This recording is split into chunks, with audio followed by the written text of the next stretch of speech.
மாத்திரம் உட்காரவே கூடாது வண்டி. நீ சரியான ஆம்பளையா இருந்தா சரி, உன் ஆம்பளை கூட்டம் பெருசா இருந்தா என் தங்கச்சிக்கு இந்த ஊர்ல நீ ஒரு மாப்பிளைய பார்த்து மாப்பிளை பாக்குறேன், நீ கட்டி வச்சுட்டேனா பாக்குறேன், உன் ஆம்பளை பெருசு நான் ஒத்துக்கிறேன். வேற ஊர்ல போட்டி வச்சுக்க, நம்ம ஊர்ல இந்த போட்டிக்கே கூடாது. அசந்தா அடிக்கிறது உங்க பரிசு, அசராம அடிக்கிறது என் பங்காளிய பரிசு. பத்தியா அப்படி சொல்லி அதெல்லாம் வந்து ஏகே 47 தொட்டு தொட்டு போட்டு லீவாங்க.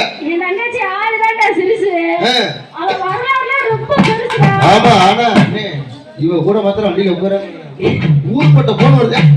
ஏன் இப்படி ஒட்டு ஒட்டு ஒட்டுன்னு ஏன் ஓயாம போன் வருது?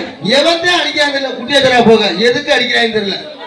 எங்க ஆத்தா அப்ப சத்தியமா என்ன செல்லே ஓகே செல்லு இல்ல தெரியாம வச்சிருக்கா, திரும்பி சொல்லு சோப்படப்பா மாதிரி. நம்ம தூங்குற டைம் பார்த்து ஹலோ இப்படித்தான் கேட்குறது போன்.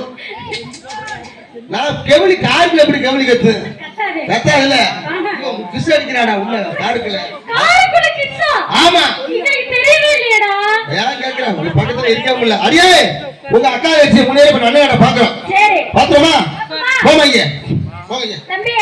எல்லா ஊர்ல நாங்க தான் நாங்க அண்ணன் நடந்து முடிச்ச பிறகு நீ அண்ணன் நடக்கிற நடப்பா இப்ப தெரியும் உங்க எங்க இப்ப